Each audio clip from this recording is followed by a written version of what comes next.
একজনটা নিয়ে এবার আগে চলে যাচ্ছে। ওর কিছুতে ইচ্ছা কি জানি বোঝে না।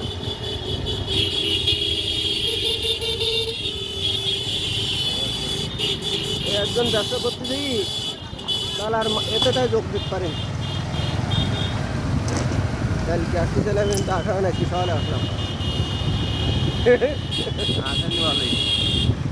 ওই রকম না, আমার অতটুকু ছিল কি জানেন, একজন এ মানুষ অনেক দূরতে আসতেছে, একজন আলেম তো এমনি যা করি তা করি, বকা জকা যা করি রাগ করি যা করি এমনি উকিবাদ ইসলামের পক্ষে যারাই থেকে যেটা দয়া হয় আবার রায়তালি তো ক্ষমা করেও দিই, রাগ জাগ যা করি ক্ষমা করেই তো সুদ যায়, তাই না? স্বাভাবিকভাবে মনে মনে উচ্চারণ করে না বলে মনের তো ক্ষমা হয়ে যায় যে আমার ভাইরা তো যেখানে এ কিছু